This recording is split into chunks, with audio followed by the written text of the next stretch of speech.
Did you in the process fall in love with him? Fall completely, passionately, insanely, desperately, especially hopelessly. What about the fact that he was a married man? How did that... Hello, what does that make it? That doesn't make any kind of a difference. We were living in the same building. मिलना जुलना वही है जहाँ बस वही. वहाँ मिल लिए हम Like लोगों ने strangers, basically. strangers तो नहीं भैया. He's a very sweet human being. Bollywood के महानायक अमिताभ बच्चन और ब्यूटी क्वीन रेखा की लव स्टोरी बहुत ही मिस्टीरियस कहानियों में से एक है।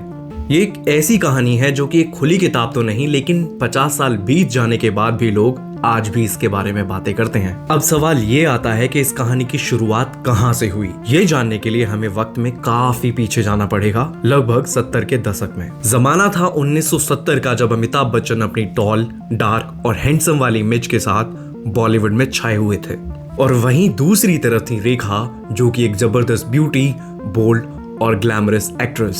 दोनों पहली बार सन 1976 में आई फिल्म दो अनजाने के सेट पर मिलते हैं। क्योंकि रेखा अपनी एक्सप्रेसिव आंखों के लिए बहुत फेमस थीं, जो बिना कुछ कहे सब कुछ अपनी आंखों से बयां करती थीं, और इन्हीं आंखों की खूबसूरती का अमिताभ बच्चन कायल हो गए। रेखा का चार्म ऐसा था जो छुपाए नहीं छिप सकता था, और अमिताभ बच्चन उनकी तरफ खिंचते चले गए।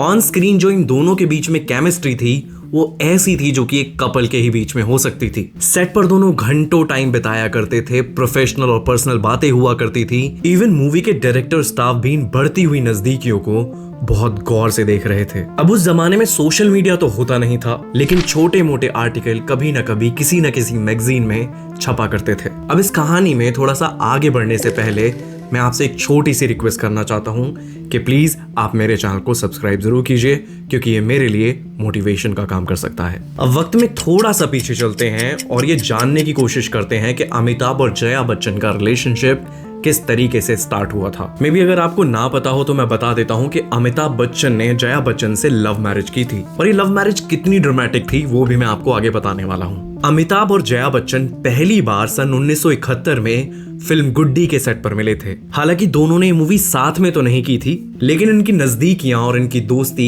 फिल्म एक नजर में बढ़ी, जो कि 1972 में आई थी। अब इन दोनों की जो शादी की वजह है वो भी काफी फिल्मी थी। 1973 में जब जंजीर रिलीज होने जा रही थी तो अमिताभ ने जया से प्रॉमिस किया कि अगर जंजीर सक्सेसफुल बनती है तो वो दोनों अपने फ्रेंड्स के साथ लंदन घूमने जाएंगे एक ट्रिप पर। एंड वी ऑल नो कि जंजीर बॉक्स ऑफिस पर एक हिट मूवी में से एक थी। लेकिन उसके बाद अमिताभ के पेरेंट्स ने कहा कि अगर वो किसी लड़की के साथ वेकेशंस पर जाना चाहते हैं तो वो पहले उससे शादी करें। तो जया और अमिताभ ने 3 जून 1973 में म्यूचुअल एग्रीमेंट से एक शादी की, और दोनों अपने प्रॉमिस ट्रिप लंदन के लिए निकल गए।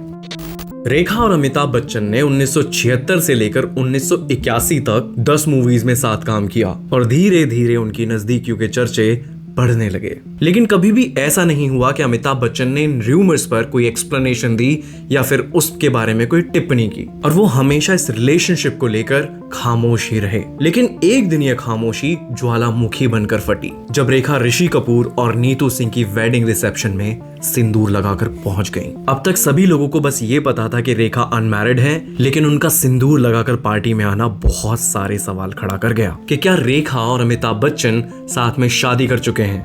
क्या अमिताभ बच्चन ने सबसे छुपाकर ये रिश्ता रखा हुआ था जो आज सबके सामने था। सेम वेडिंग रिसेप्शन पर जया बच्चन और अमिताभ बच्चन भी थे, तो जरा सोचो कि कितना डिफिकल्ट हुआ होगा जया के लिए इस सिचुएशन को हैंडल कर पाना। लेकिन जया ने इस सिचुएशन को बहुत ही मैच्योरिटी के साथ हैंडल किया। अब ये बात बहुत ही ऑब्वियस थी कि एक लव ट्रायंगल है इन तीनों के बीच में जो कि चल रहा है, और इस लव ट्रायंगल पर सबकी नजर थी। यश चोपड़ा ने इस पूरी की पूरी कंट्रोवर्सी का फायदा उठाने का सोचा, और उन्होंने रेखा, अमिताभ बच्चन और जया को अप्रोच किया सिलसिला मूवी बनाने के लिए, कि वो इस लव ट्रायंगल को ऑन स्क्रीन पर दिखाना चाहते हैं। और जया भी शायद इसलिए इस फिल्म को करने के लिए एग्री हो गई, क्योंकि Amitabh more than 16 flop movies दे चुके थे 1970 से 1980 के बीच। तो हो सकता था शायद ये मूवी एक रिवाइवल का काम कर पाती अमिताभ बच्चन के लिए। और दूसरा, सिलसिला मूवी के एंड में अमिताभ जया एक साथ हो जाते हैं, और ये एक डायरेक्ट मैसेज भी वो आगे देना चाहती थी इस मूवी से। हालांकि ये मूवी तो फ्लॉप हो गई, लेकिन उसके बाद रेखा और अमिताभ बच्चन कभी वापस नहीं आए इस फिल्म के बाद। ना जाने क्यों कुछ लोगों के नसीब में मिलना लिखा होता है जब उन्हें मिलना ही नहीं होता। आई विश ये दोनों कभी मिले ही ना होते।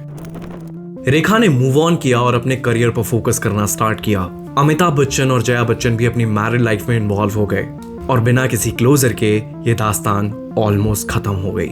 ईयर 1990 में रेखा ने एक बिजनेसमैन से शादी की जिनका नाम था मुकेश अग्रवाल, लेकिन ये मैरिज काफी ट्रबल रही और 1 साल से कम टाइम के अंदर ही ये शादी खत्म हो गई और रेखा के पति मुकेश ने रेखा के दुपट्टे से लटक कर सुसाइड कर ली। हालांकि बताया जाता है कि वो मेंटल हेल्थ इशू से डील कर रहे थे, लेकिन रेखा को भी इक्वली ब्लेम किया जाता है उनकी डेथ के लिए।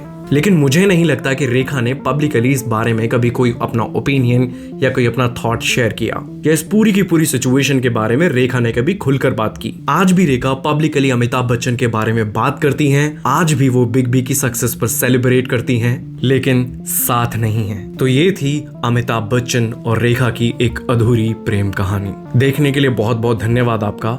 द मूवी बॉक्स को सब्सक्राइब जरूर करना, बेल आइकन को भी प्लीज प्रेस कर लीजिए ऐसी और वीडियोस को देखने के लिए, अगर आप दोस्तों के साथ शेयर करते हैं। So thank you so much.